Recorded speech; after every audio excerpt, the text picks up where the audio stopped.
Hello and welcome, I'm your host Elizibar. We got some music from the Endless Space soundtrack playing very softly in the background. That is just to keep my headset from deciding that I'm not using it and turning itself off.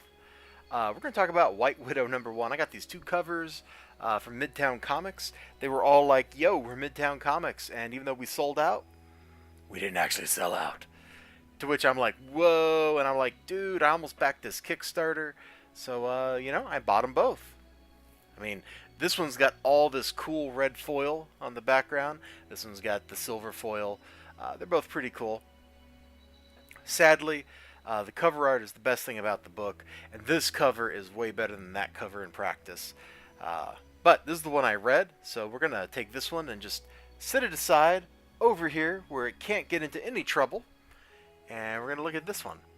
So White Widow is the story of some college girl. We start off in media res. Stop right there, criminal scum, says the town guardsman after you're discovered standing over a dead body. And she's like, what? Dead body? No, Dad! Then they start shooting at her. We have no context for what's going on. And from this point on, the book basically turns to an action book. We get a little bit of story and a nice little pinup of like how she got to where she is. You want to see the pinup, don't you? Anyway, the pages are super duper thin. They stick together. Like when I first read this, I went from here to this page in one go, and the paper is so thin I didn't even notice. That's not quality paper, by the way. Your paper needs to be a little bit of a heavier stock. This is really light stock. So I'm not sure if I ended up missing pages later in the book, which that's pretty suboptimal.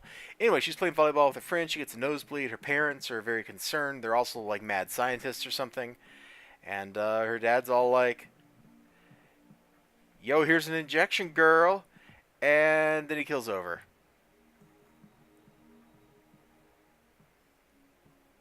So she's standing there over her dad. She gets attacked. We get this 2-page spread. Well, she hasn't been attacked yet, but this is like the powers taking over. And then she fights. And the rest of the book is just a fight scene. It's all right. She's got spider powers, and she's basically Venom. Let's just go with that. She's basically Venom, except her symbiote powers can block bullets. And that's the story. So what did I think of it? Is all right. It's definitely not worth the money it raised on Kickstarter selling like $100 exclusive variants to people. That's insane. It's not worth all the hubbub of it selling out and suddenly going for like $50 for this cover. Like eBay was crazy. eBay is always crazy, but it was just completely nuts. Like how crazy people went for this and why? Why? You tell me why people went crazy for this. Hold on, the other cover. Actually, the other cover is way cooler. Because I like her face on this. It looks pretty cool. But you can kind of see why people went for this. Like, based purely on the cover. That's I guarantee it. The fight scene looks alright. Her powers are kind of ill-defined. But I guess that makes sense because she's still discovering them as she's going. She's got like strength and speed, and she's bulletproof, and she shapeshifts. She sticks to walls, all kinds of crazy stuff, and it was okay. It was okay for $3.99. It was okay. Like I don't regret buying it. I don't regret buying the other cover. But it's not as good as the sellout made me think it should be. When the book became impossible to find. Like, same day, I'm pretty sure. Like, I went to my store, they didn't have it. I went to my other store, they didn't have it. I went to Midtown Comics website, and they were, like, sold out. Like, maybe it was the day after or something, but they sold out fast. And then, like, a month later, here they are. I don't get it. The art's okay. Some of the pages are definitely better than others, which is to be expected, because there's two artists at work here. Jamie Tyndall and Awan Nazif. So Jamie Tyndall did like the pinup on page 5. Because why should you do sequential art when you can just make a living doing pinups? And let's see, 12 and 13 is probably this one. And that's all the creator who's on the cover actually did. It kind of reminds me of some Image Comics stuff, like, here's Youngblood whatever, created by Rob Liefeld, who had nothing to do with this book, you know? So you go in thinking, oh, we're going to get some Liefeld art. Which, early 90s, that was kind of cool. And you absolutely don't get Liefeld art. You get, like, Liefeld's friend who's mimicking his art in a book written by his high school buddy, you know? This is a lot better than that, but the art dichotomy kind of made me think of that. Overall, the book is paced quickly. There's a lot of action, interspersed with just a bit of dialogue. And I wanted to come to this 2-page spread because there's some problems here. Now, I'm not even looking at the characters. Look at the backgrounds, or rather, the lack of them. Here you got, like, action lines. That's cool. Over here you got action lines. That's cool, especially with the gun firing right here. But, like, where's the background? Where's the background? Where's the back? You can't do action lines and dynamic backgrounds in literally every panel. It loses its punch. This is the action lines here. This is cool. I don't know why they're here. You just got to draw an alleyway. I mean, it's right here. In fact, you could have copy-pasted that same alley right up there. Now, having just mocked the backgrounds, look at the jiggy-jaggy, super dynamic panel layout. I dig it. I dig it a lot. I would have liked maybe a little more detail in the art and stuff, but I don't have very many complaints about that. Oh, she's not bulletproof. I missed that before.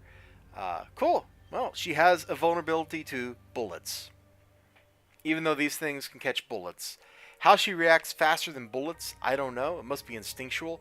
But again, like I said, she doesn't know how her powers work. She doesn't know what her parents did to her.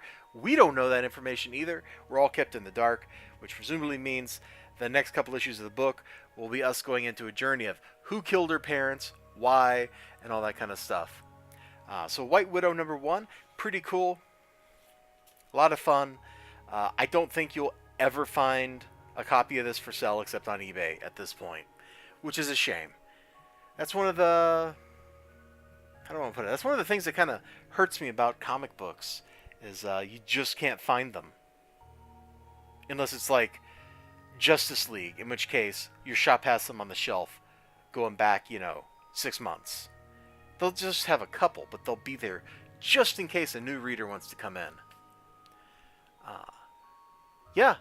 I think the Kickstarter for issue 2 is going on right now. So if this interests you, maybe, you know what, let me pull that up.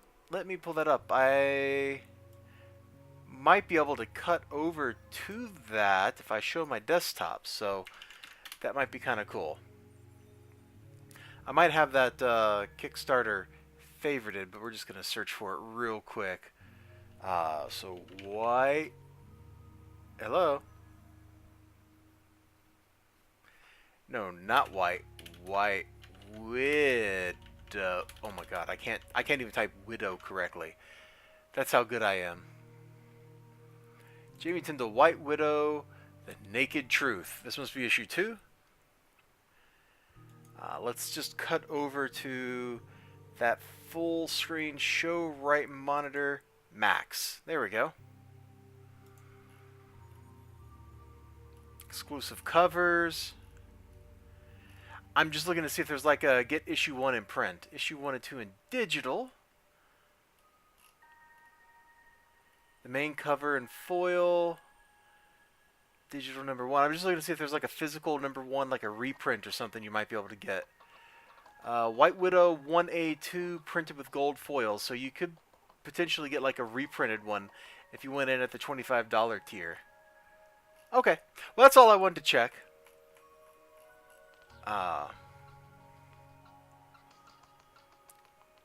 That screen share is not actually sharing the whole... Oh, because it's not...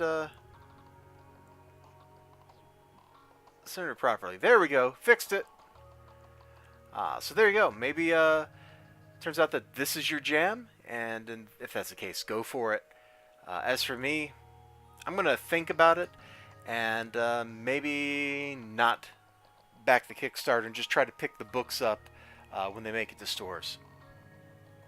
And if I don't, it's not any great loss. While this was interesting, I'm not super gung-ho into it, if that makes any sense.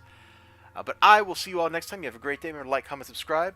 If I remember, there's going to be things to click on the screen. You should click on whatever's here.